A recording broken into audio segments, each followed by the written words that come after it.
Gracias, señoras y señores. Buenas noches. Hoy, como cada domingo, su programa Política Exterior. Tenemos el grato placer de contar con la presencia del licenciado Peregrín Castillo Semán, dirigente político, ex ministro parlamentario, candidato presidencial seguramente de la Fuerza Nacional Progresista, aunque aún no han escogido los candidatos específicamente que van a optar por esas posiciones, pero no se ve otra figura que no sea usted. Buenas noches, licenciado Castillo. Muy contento, Fausto, de encontrarme aquí de nuevo en tu compañía en Política Exterior en TV. Un saludo a los amigos y amigas televidentes que siguen este importante espacio, que cada día es más relevante porque, como vamos viendo, los acontecimientos del mundo, de la región, de la isla, tienen repercusiones directas, inmediatas en la marcha de los acontecimientos internos. Y entonces son pocos los programas, y sobre todo muy contados los programas bien conducidos sobre esta temática de la política exterior en TV. Sobre todo que nos manejamos en el marco de una aldea global. Sí. Eso es el mundo. El insularismo ya no es posible articularlo como norte de vida. Peregrín, Venezuela tiene una crisis recurrente que se ha activado en términos mediáticos y en términos de hechos concretos. Por el momento, los comunicadores, los líderes, los hombres de opinión, los jefes de Estado, los articuladores de política, los organismos multilaterales, llegaron a pensar que estábamos al borde del colapso y que había que tomar medidas urgentes. Sin embargo, todo se volvió a su nivel, la crisis volvió a reducir su impacto, la gran prensa global que activa y desactiva conflictos, ¿no?, lo colocó en su agenda. Mucha gente se equivocó cuando opinó a destiempo. Yo no quise tocar el tema hasta hoy prácticamente a profundidad. Esto empezó hace unos 90 días, se proclamó un presidente alternativo, el país presentaba a dos jefes de Estado, uno por el voto y otro por la Asamblea Nacional. Muchos líderes mundiales empezaron a reconocer uno que otro presidente. Y allí me pareció un proceso de mucha inmadurez de parte de muchos líderes mundiales. Porque hoy han venido retrocediendo entonces, ¿no? Alemania retrocedió, Italia retrocedió, y el marco de proyección internacional que le venía dando la comunidad internacional, valga la redundancia, al gobierno de Guaidó, no ha podido sostenerse de manera increscendo, sino que ha venido cayendo, desvaneciéndose. Los preceptos constitucionales que dieron origen al gobierno ya no se sostienen. Había un marco constitucional de 30 o 40 días que era lo que le permitía esa movilidad como jefe de Estado. Y algunos errores que se cometieron, como el pedido de una intervención internacional. Eso empezó a fracturar la comunidad internacional y empezó a fracturar al interior de los propios Estados Unidos, no solamente en términos de sociedad, sino en términos del propio gobierno. ¿Por qué? Tú colocar una intervención en un país como Grenada, como Haití, como República Dominicana, como Panamá, como Nicaragua, Bueno, ese ha sido el modo, o Puerto Rico, ese ha sido el modo operandi de los Estados Unidos. Pero los Estados Unidos, leyendo yo y analizando yo, nunca han invadido a Brasil, a Chile, a Perú, a Venezuela, a Colombia. Es una batalla gruesa la que hay que llevar a cabo, y sobre todo cuando hay una radicalización y una serie de factores geopolíticos que entran en acción, como China, como Rusia, como Irán, como Turquía y como otras naciones de América Latina, como México, que articulando su propia política exterior rechazan el intervencionismo. La propia Unión Europea, con Federica Mogherini a la cabeza, se separó de la posición intervencionista, y el presidente Guaidó, al involucrarse, al pedir un intervencionismo, se quedó prácticamente solo.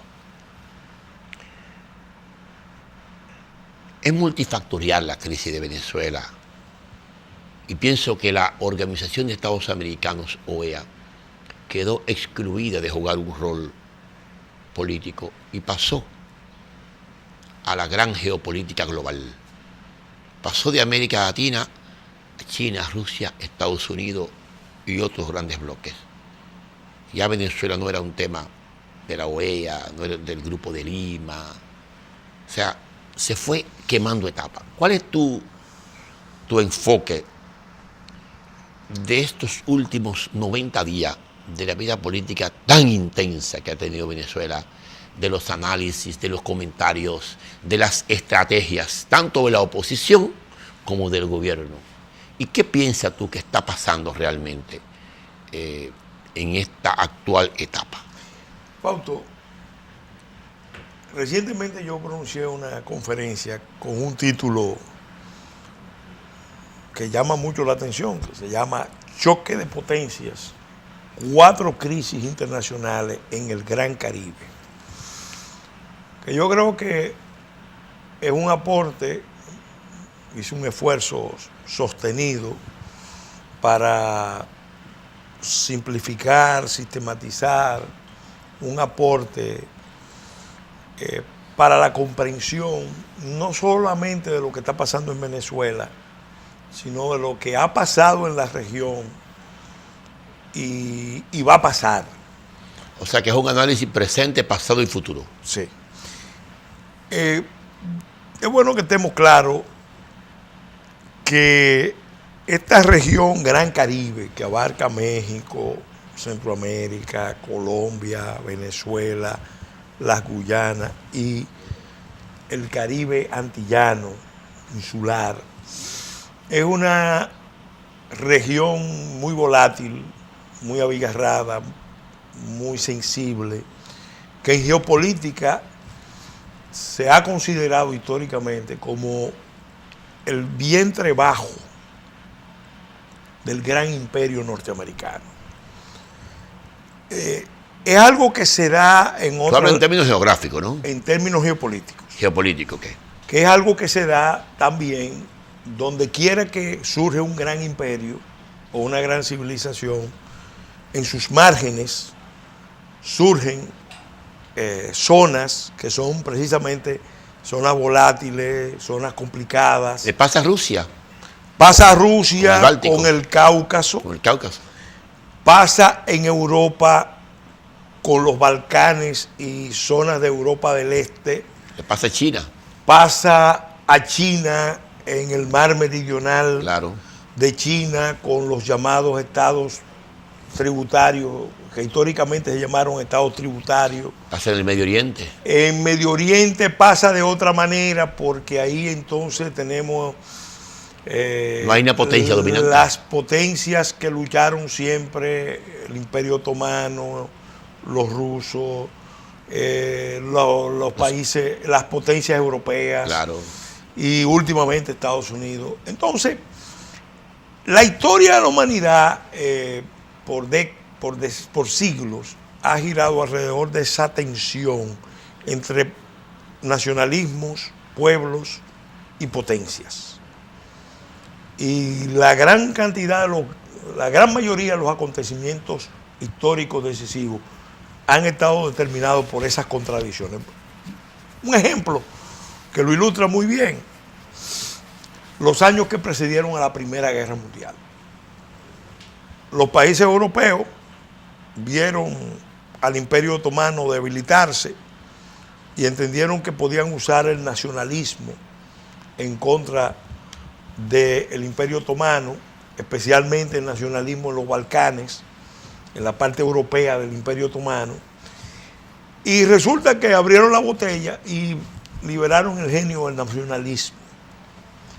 Y ese nacionalismo de los Balcanes detonó una conflagración tan grande que terminó en la que Primera Guerra terminó Mundial. llevándose en la Primera Guerra Mundial al Imperio Austrohúngaro, al Imperio Ruso y al Imperio Alemán.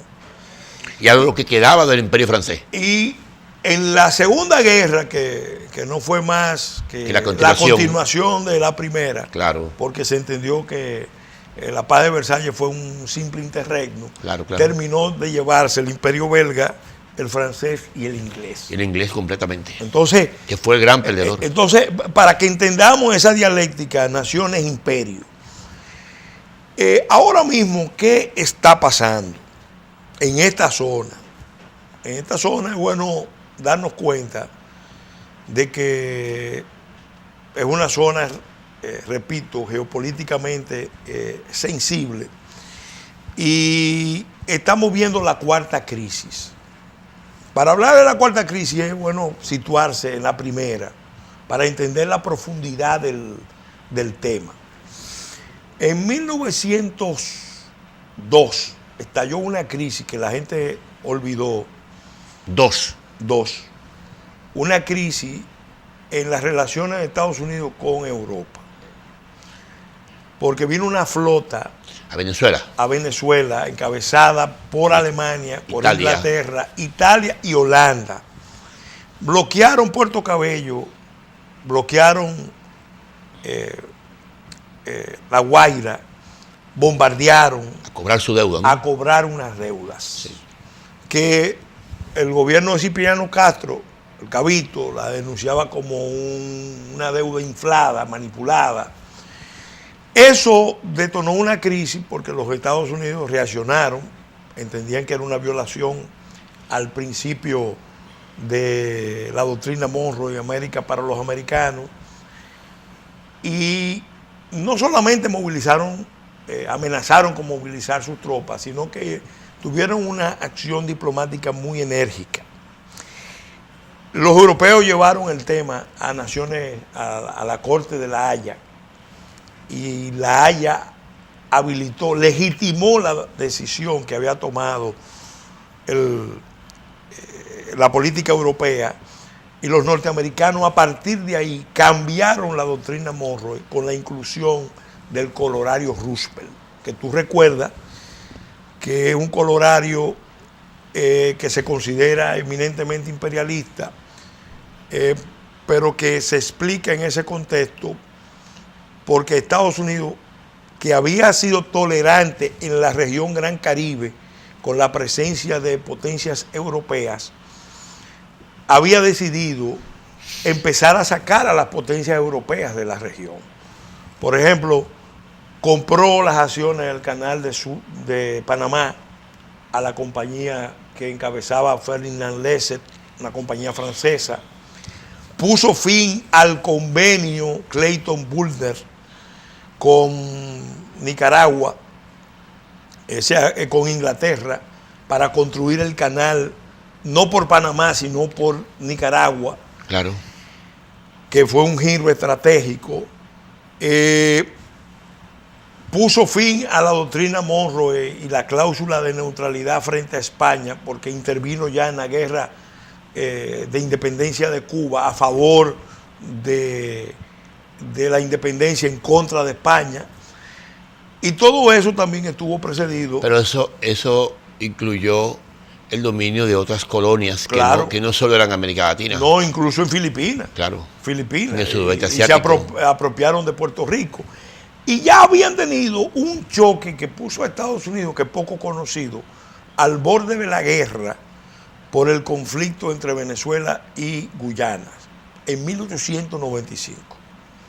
Porque los británicos desde Guyana querían unos territorios y los norteamericanos intervinieron en contra de esa pretensión británica. Entonces, fíjate que en ese periodo de terminación del siglo XIX, principio del siglo XX, Estados Unidos empieza a sacar del escenario a Francia, a Inglaterra, a España, pero cuando viene Alemania con esa flota, ya Estados Unidos adopta un cambio de política. ¿Y por qué era eso importante? Porque Alemania era la potencia dominante en Europa, que había trazado como meta expandirse a los mares con unas políticas similares a la doctrina militar norteamericana del almirante Mahan, de tener el dominio de los mares, dominando territorio en diferentes puntos del mundo. Por ejemplo, en 1905 se produjo el incidente en Agadir, en Argelia, donde la flota alemana fue, ya ellos tenían presencia en China, una base en China, habían estado trabajando en una base en el Pacífico con México, y eso es poco conocido, y querían una base en el Caribe. Concretamente, en 1901, el secretario Hyde de Estados Unidos tuvo que protestar porque una flota exclusivamente alemana había llegado a Margarita, estaba rondando Margarita, y los norteamericanos entendieron que las intenciones eran imperialistas. De modo que Estados Unidos ahí empezó a cambiar su visión, porque había decidido con el canal. Eso también incluye el despojo de una buena parte de México. Eso fue anterior. Correcto. Pero eso va definiendo los perfiles de una anterior. política de... Eso fue anterior. ¿Qué pasa? En esa etapa, el canal, en la doctrina de geopolítica de Estados Unidos, que es una potencia continental, pero que está lejos de Euroasia, trazó la visión de dominio de los mares, inspirado un poco en el modelo británico. Pero el canal era clave para la unificación de las dos costas de Estados Unidos. Entonces eso queda incorporado en la visión geopolítica de Estados Unidos, de que el canal es la continuidad de la costa este con la costa oeste. Claro. Con los dos enfoques, el económico, el político y el económico y el de defensa. Claro. Entonces, ¿qué pasa? El canal es inútil, por lo menos para la tecnología de la época, era difícil protegerlo, si no se protegían los pasos que conducían al canal, los pasos de navegación. Y en el Caribe y en el Atlántico hay 5 espacios. El canal de la Florida, que él entraba al Golfo por el Atlántico, el canal de Yucatán, el canal de los Vientos, el canal de la Mona y el canal de Anegada, que es el canal entre Puerto Rico, Islas Vírgenes Británicas y norteamericanas. Entonces, los norteamericanos tenían esa conciencia geopolítica y por eso ellos empezaron a cambiar su política en la región. Y mira cosa curiosa, a partir de 1904 empezaron con el Corolario Rubio a aplicar la técnica del protectorado político financiero.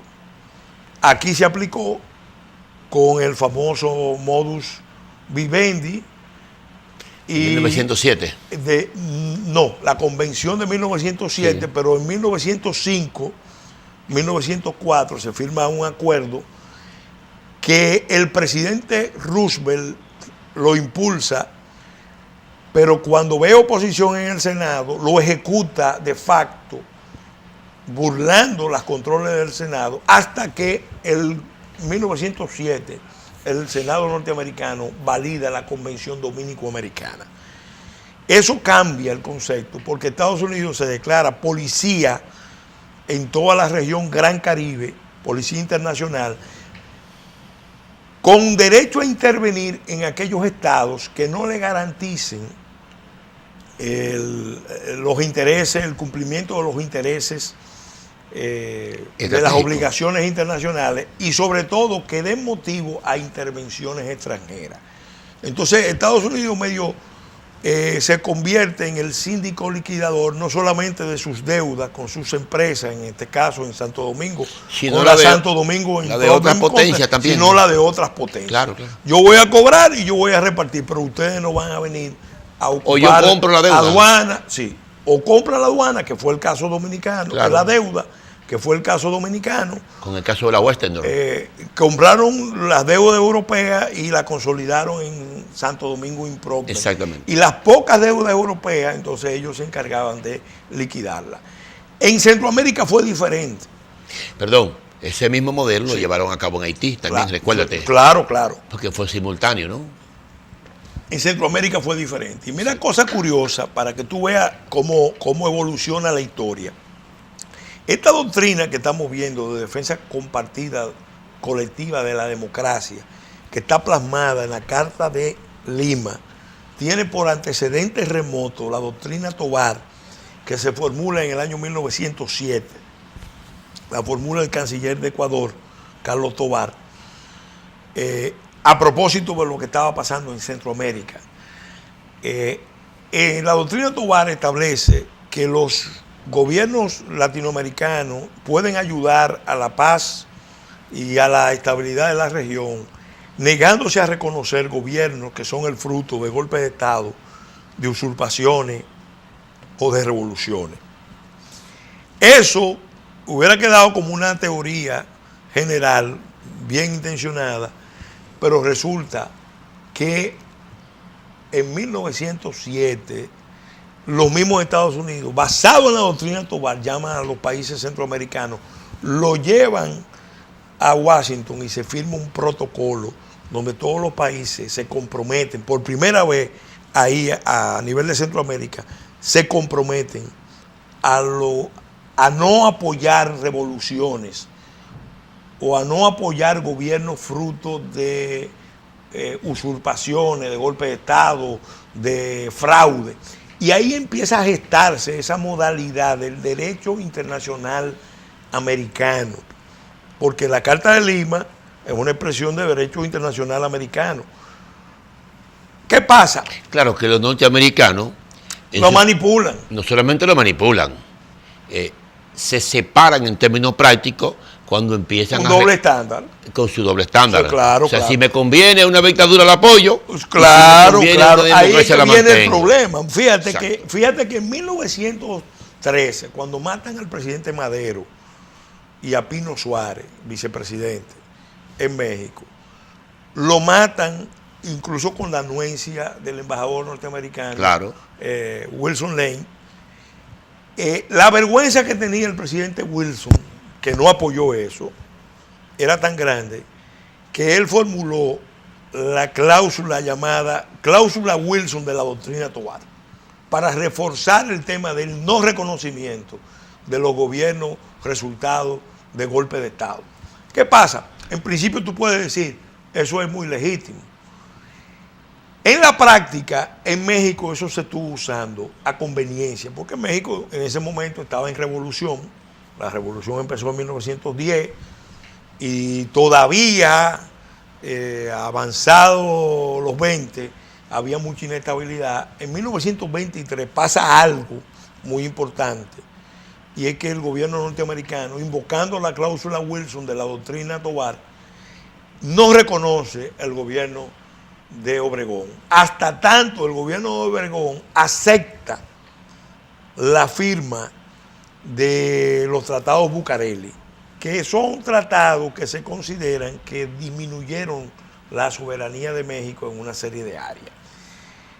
Tiempo después, el ministro de Exteriores de México, Genaro Estrada, formula la famosa doctrina Estrada, que es la negación de toda esa doctrina que se venía aplicando. Ahora, tú dirás, pero ¿cómo tiene eso que ver con la crisis mundial? De una manera muy importante. Bueno, es el precedente. De una manera muy importante, que esto es poco conocido. y es quizá la clave para entender lo que está pasando. En 1917, los británicos, con su servicio de inteligencia, logran algo muy importante, que es capturar una comunicación que envía el ministro de Exteriores de Alemania, Arthur Zimmermann, al presidente Venustiano Carranza, a don Venus. Y resulta que esa propuesta yo la conozco. Es una propuesta de un pacto de guerra para coaligarse contra los Estados Unidos a traición, porque México tenía buenas relaciones con Estados Unidos, por lo menos ahí, a condición de que le devolvieran los territorios de Texas, California. California no, Nuevo México y Arizona. California estaba reservada en la estrategia, en la propuesta de estrategia alemana, como una zona para de entregárselo a los japoneses. Oye la lógica de esto, y lo describe el telegrama Zimmermann. Cuando el presidente Wilson es enterado por los servicios de información diplomático británico y se confirma, porque el propio Zimmermann no se atrevió a negarlo, que pudo haberlo negado, pero lo admitió. Entonces eso se convierte en el motivo de la declaración de guerra de los Estados Unidos a Alemania y sus aliados en la Primera Guerra Mundial. Ya habían hundido la Lusitania y se sabía que si el gabinete de guerra alemán declaraba la guerra sin restricciones, Estados Unidos iba a intervenir en la guerra. Entonces, ellos necesitaban el Frente de Lucha de México, y el Frente de Lucha de México iba a costarle a Estados Unidos un esfuerzo bélico, porque iban a tener que movilizar muchas tropas para México, y Alemania entendía que eso lo ayudaba en el Frente de Lucha europeo, ya con Estados Unidos. Pero ¿por qué meten a Japón? Meten a Japón pensando en el eje, porque Japón estaba peleando del lado aliado en la Primera Guerra Mundial, igual que China.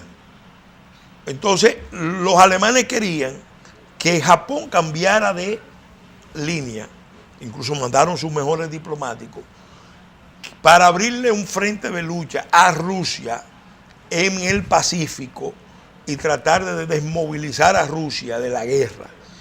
Todo eso coincide con el momento en que los alemanes autorizan el apoyo a Lenin, para que Lenin se mueva por Finlandia y vaya a detonar una revolución bolchevique en el país más grande, que estaba en un esfuerzo de guerra enorme, y porque el objetivo era sacar a Rusia de la guerra, porque no podían ganar la guerra mundial peleando en el frente occidental y en el frente oriental, y menos metiendo a Estados Unidos. De modo que la estrategia alemana de guerra, que la trazó el Estado Mayor General, provocó esa crisis en el Caribe. A partir de ahí ya cambiaron los escenarios. Incluso la relación de Estados Unidos con México estuvo marcada profundamente, y lo explica muy bien el tema de los tratados Bucareli. Se explican por eso, porque Estados Unidos vio ya que México, con su convulsión, es bueno recordar que cuando se dio la Revolución Mexicana, en Estados Unidos interpretaban que era una revolución que podía evolucionar hacia el socialismo, que era una segunda revolución bolchevique. Había gente que así lo pensaba. ¿Qué pasa? Nunca tuvo la más mínima posibilidad. Nunca tuvo la más mínima posibilidad. El nacionalismo era el eje central pero de en la la revolución. visión que había de sectores conservadores de Estados Unidos, veían eso como una revolución peligrosa. ¿Qué pasa? Que ahí viene la otra vertiente. Esa es la primera crisis. Fíjate que esa crisis pone fin a la doctrina Monroe. La doctrina Monroe era una doctrina que integraba la doctrina Washington. La doctrina Washington original del presidente George Washington recomendaba a los Estados Unidos no involucrarse en los conflictos europeos. Y la doctrina Monroe integraba esa doctrina junto con la doctrina de América para los americanos. Esa doctrina tenía dos corolarios principales y una cláusula provisional. Europa para los europeos. Estados Unidos no se mete en los conflictos europeos. Intraeuropeos.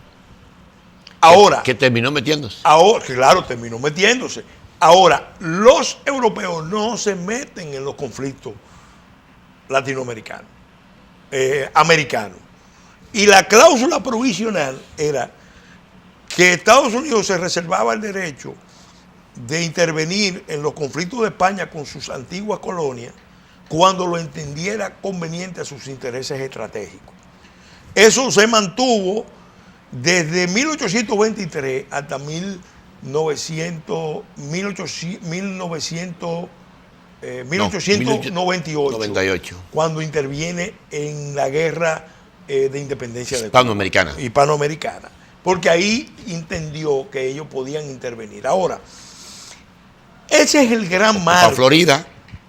Ese es el gran marco. Se lleva a Cuba, Puerto Rico y se lleva a Filipinas, lo último que le quedaba al Imperio Español. Ahora viene después la segunda crisis, que tiene el mismo patrón de la anterior. Un conflicto extracontinental se encadena con un conflicto local de la región Gran Caribe y determina que esta zona se convierta en una zona de conflicto mundial. Crisis de los misiles. ¿Por qué estalla la crisis de los misiles? En el fondo tiene que ver mucho con el problema de la ambivalencia, de la ambigüedad de la política norteamericana. Estados Unidos, después de la Segunda Guerra Mundial, logra la firma del Acta de Chapultepec, donde todos los países de la región se comprometieron a una estrategia defensiva de no permitir la acción de potencias extracontinentales en su zona inmediata. Eso fue en el 45. En el 47 se firma el Tratado de Río, que es el Tratado de Asistencia Recíproca, TIAR. El TIAR histórico. Ese TIAR inmediatamente empezó a entrar en crisis porque estalla el bobotazo. La inteligencia americana siempre ha atribuido que las fuerzas comunistas tuvieron detrás del bobotazo, y luego estalla el conflicto en Centroamérica. Recuérdate que el derrocamiento de Jacobo Arbenz estuvo determinado fundamentalmente por la CIA, que acusó al presidente Arbenz de haber llegado a tratos con países de Europa del Este y de Checoslovaquia concretamente, donde iban a recibir armas. Y eso se frustraron, esos movimientos. Sin embargo, ya en 1959 se da un giro diferente. ¿Por qué? Porque ahí Estados Unidos autoriza una acción en contra de la Revolución Cubana encabezada por Fidel Castro, que dicho sea de paso, es encumbrado al estrellato por la misma política norteamericana. Porque cuando uno analiza por qué Fidel Castro triunfa en Cuba sobre Batista, va a encontrar que la ambivalencia de la política norteamericana en Cuba jugó un papel de primera línea. El bloqueo militar a Batista, el envío de armas. Increíble. Permitir que los propios costarricenses y los venezolanos. Las primeras páginas del New York Times. Claro, Ever Matthews le hace la mejor revista. Entonces, ¿qué pasa? El presidente Kennedy, un presidente liberal, recién llegado, vacila, porque no hay otra expresión. Desde el punto de vista ruso, ponte en el lugar del Kremlin, donde están todos esos comegentes que pelearon en la Segunda Guerra Mundial y que no vacilaron en enviar los tanques en el 56 a Hungría. Ven un presidente joven, liberal, que autoriza una acción militar y después la detiene. ¿Cómo lo interpretaron los rusos? Los rusos interpretaron. Yo diría que la inteligencia norteamericana, Peregrín, no tenía la suficiente definición política de Castro, claro, que se manejó hasta la invasión brillantemente, sí, separándose tanto del Che como de Raúl y manteniendo el concepto de la revolución tan cubana como Las Palmas. tan cubana como Las Palmas. Sí, sí, claro. Y como una continuación Sí, sí, sí, sí. de la lucha por la independencia que iniciara Martí Maceo Sí, y sí, Gómez. sí, sí. Y los Estados Unidos, con ese sentimiento de culpa Sí. que los perseguía, de haberle destrozado la primavera de independencia y de haber arrinconado hasta cierto sentido a Cuba, apoderándose de un espacio como Guantánamo, Sí. y de haberle cortado las alas institucionales a aquel país, colocando dictadores y dictadores, o permitiendo dictadores y dictadores. Me parece que Kennedy, que era de otra escuela, Liberal. llegando a los 60, el mundo había llegado a un final de ciclo Sí, sí, en términos de confrontaciones militares. sí. Ya había pasado la guerra de Corea, todavía no se había acentuado el conflicto de Vietnam, Sí. los nacionalismos en pleno ejercicio. Estaban poniéndole fin a la dictadura. Poniéndole fin a las dictaduras. Roja Pinilla, era parte de la política exterior norteamericana, claro. del nuevo ciclo. Pérez Jiménez. Ponerle final a Pérez Jiménez, ponerle final a Trujillo, ponerle final a Batista. Era parte. Al mismo Duvalier trataron de derrocarlo. Varias veces. Sí. Al mismo Duvalier. Sí. Lo que pasa es que no entendían la sociedad haitiana. Sí. Y todavía hoy no lo entienden. Ni la entiende. Y en ese marco, Kennedy, con días en el poder, Sí. le dejan el expediente sobre la mesa a Eisenhower, ¿no? Sí, claro. Pero Eisenhower tampoco juega una carta contundente, si tú te pones a analizarlo bien. Tampoco hace recomendaciones drásticas, ¿no? Sí. Y Nixon era el que tenía un poquito más de visión Sí. de lo que podía pasar allí. Pero con el fracaso electoral de Nixon quedó esa posición Sí. política desarticulada. Entonces, ciertamente, esa situación detona una crisis interna de confianza en Estados Unidos, porque el Estado Mayor General Militar de Estados Unidos y el Servicio de Inteligencia, la CIA concretamente, consideran que el presidente de Estados Unidos acaba de cometer un gravísimo error que tiene repercusiones en el campo internacional, porque al mismo tiempo en Berlín, Quiero decir, con la invasión de Bahía Claro. de Cochino, a no darle apoyo aéreo, ¿no? claro, en Berlín se estaba desarrollando la crisis y en Turquía también se estaba desarrollando la crisis. Cuando van a la reunión de Viena, Khrushchev va agresivo y muestra al mundo un presidente norteamericano intimidado, que no está a la altura. Y eso es lo que lleva a los rusos a entender que pueden jugar bien la partida de enviar en alianza con Fidel armamento nuclear para colocarlo a 90 millas de los Estados Unidos, como una medida de contracerco a los cohetes Júpiter que los norteamericanos habían colocado en la frontera con Turquía. Esa crisis es la más grave que ha vivido la humanidad en todos los tiempos. Claro. ¿Dónde se originó? En el Caribe. A partir de ahí, todo el continente pagó un precio, porque la revolución cubana quedó sobreprotegida por el pacto Khrushchev-Kennedy, pero al mismo tiempo los vecinos empezamos a pagar los platos rotos de esa realidad. Los dominicanos, por ejemplo, es evidente que la caída del profesor Bush, del primer gobierno democrático de República Dominicana, estuvo muy influido por la histeria que se apoderó del poder norteamericano, Del sector más conservador, digamos. del sector más conservador ante lo que estaba pasando. Fíjate que cae Bush e inmediatamente después cae Kennedy. No, Eso fue un año después de- cae el gobierno de Honduras. Y cae claro. varios gobiernos. Entonces, ¿qué pasa?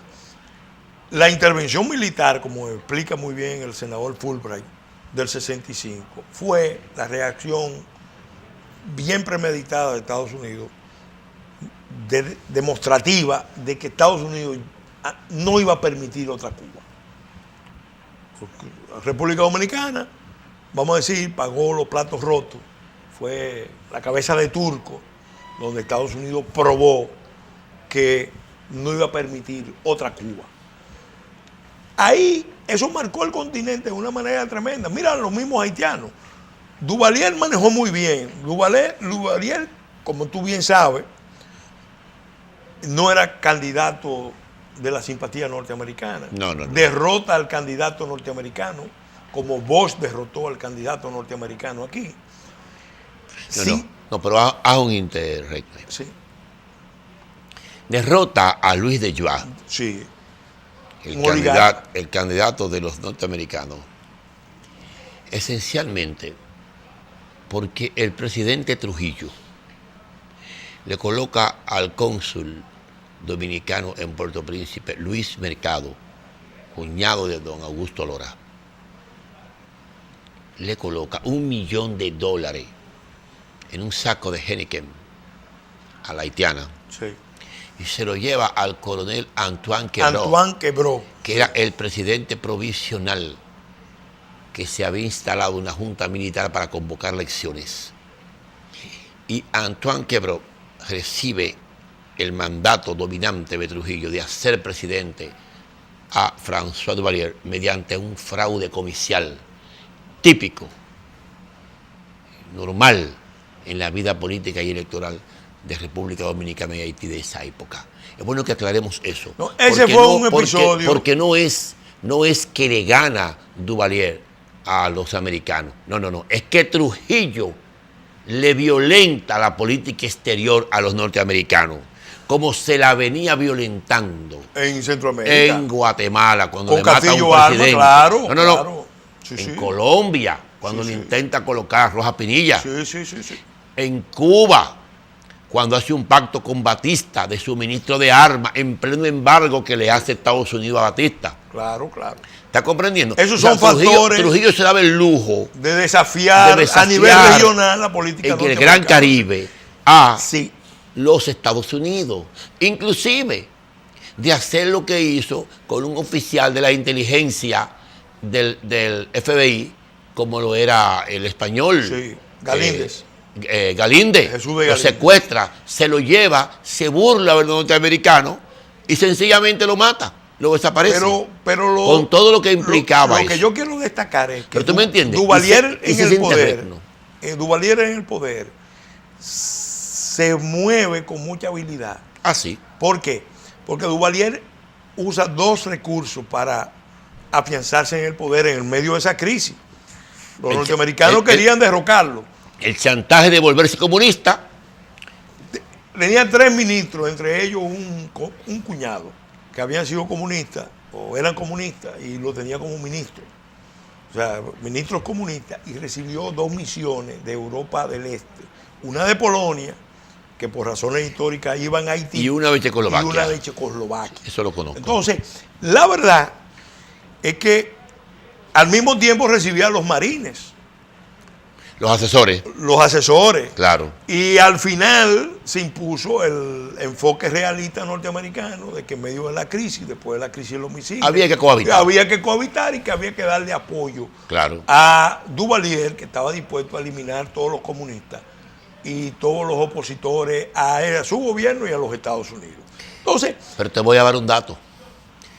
El único gobierno, a excepción de México, que mantuvo oficinas diplomáticas en Cuba fue Haití.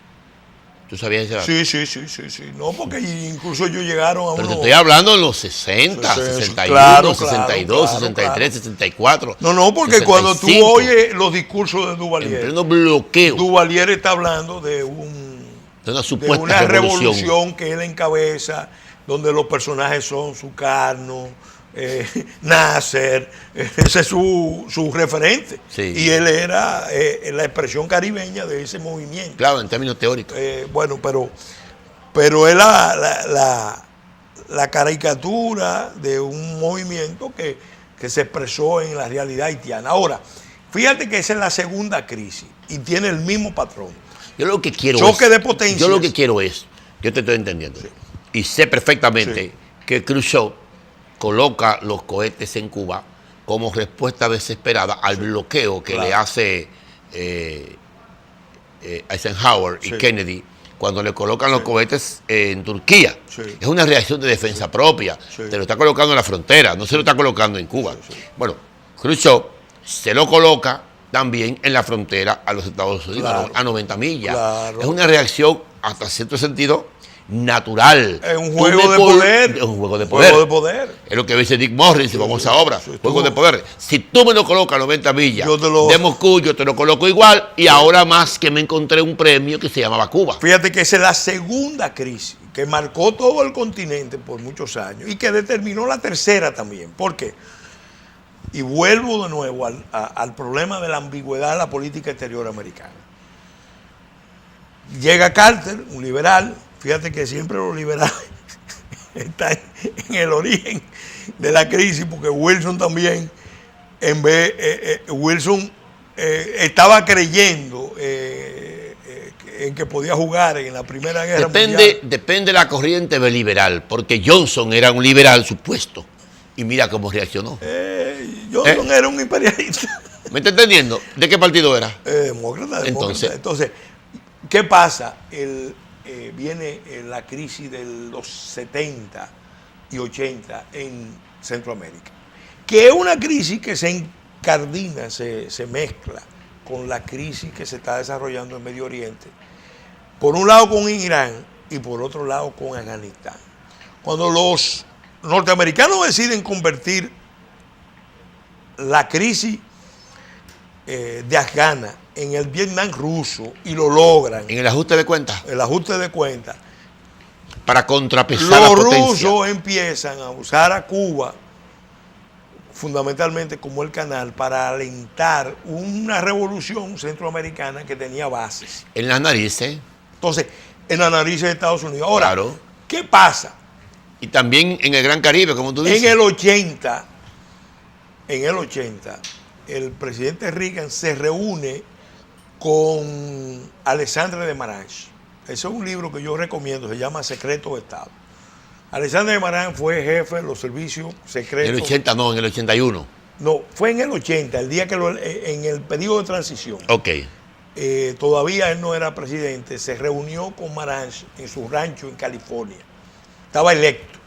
Y le pregunta a Marange, dígame cuáles son las amenazas de seguridad nacional de Estados Unidos.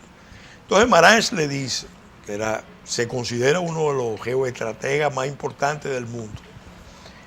El mayor problema de seguridad exterior de Estados Unidos hoy por hoy es el conflicto de Centroamérica, que estaba empezando.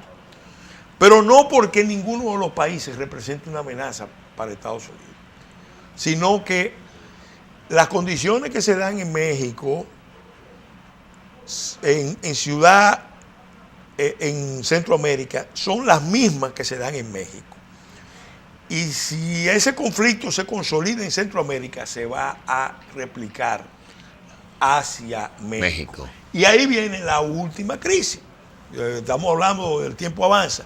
Mira, esta crisis es el mismo patrón, pero esta vez más compleja porque involucra a China, a Rusia, a Irán. Reeditada, tú quieres decir. Reeditada y actualizaba. Y vuelve al punto de inicio de la crisis que es Venezuela.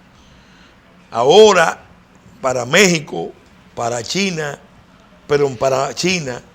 para Rusia. En este caso, para Irán, cambiando los actores, no son los europeos, sino Rusia, China e Irán coordinado. Irán y parte de Turquía. Entonces, actuando en la región en un desafío. ¿Está comprendiendo? Parte de Turquía, que le da apoyo político. ¿Qué están buscando ahora mismo? Lo que están buscando es demostrar en la geopolítica mundial, ya que no lo pudieron lograr a través de la alianza del BRICS, están tratando de demostrar a Estados Unidos que Estados Unidos ya no es la potencia dominante, porque en su región ellos están en condiciones de producir un realineamiento de fuerza en su contra. Ya no con una pequeña isla, ¿no? Con una pequeña isla, sino con una nación. Toda la región.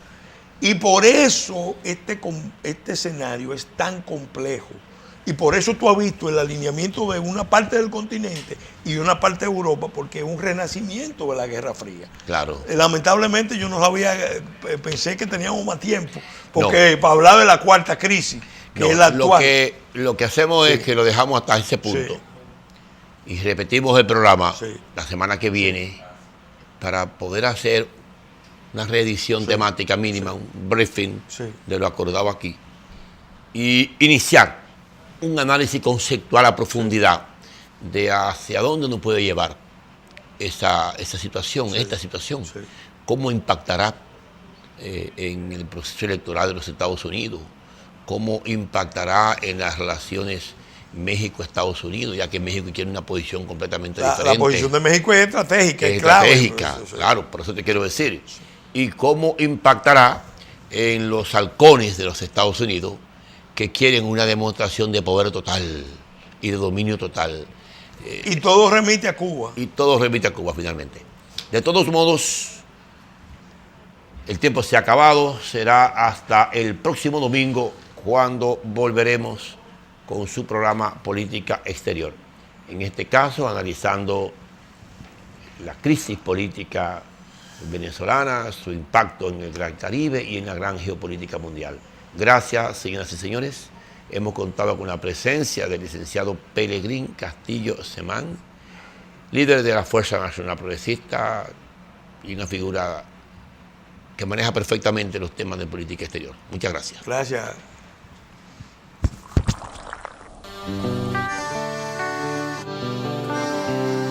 Desde mi ventana veo todo un pueblo, veo sus raíces y sus tradiciones y siento el aroma ese que enamora, que nos da la fuerza, sabor a café. Y en toda la tierra reina la esperanza, también los recuerdos que nos hacen crecer. Estés donde estés, nos une el aroma que sabe a café. Café Santo Domingo, sabor que empieza en el aroma. Estés donde estés, nos une el aroma. Café Santo Domingo, sabor que empieza en el aroma. Tu café de siempre.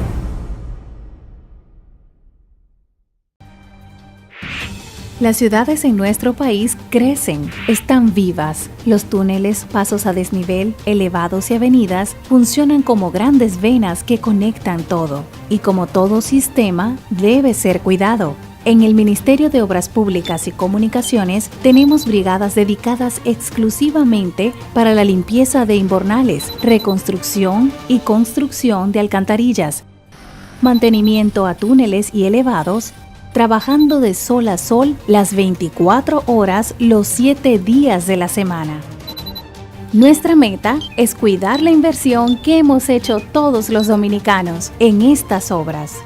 Tú puedes ayudarnos a cuidar lo tuyo. No lances basura en la calle. Así las alcantarillas se mantendrán limpias y funcionando correctamente. No pintes en las paredes, ni las maltrates. Y finalmente, no motores ni vehículos pesados en los elevados y túneles. Vamos, anímate a hacer la diferencia. Juntos, mantengamos el corazón de la ciudad latiendo fuerte. Ministerio de Obras Públicas y Comunicaciones. Más que construcciones, somos servicios. Lista para el deporte. Como en el play, pero en casa.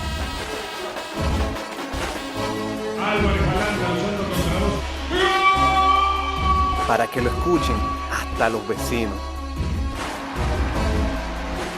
Celebremos con todo, por deporte. Plaza Lama, la super tienda. ¡Ay, descanso!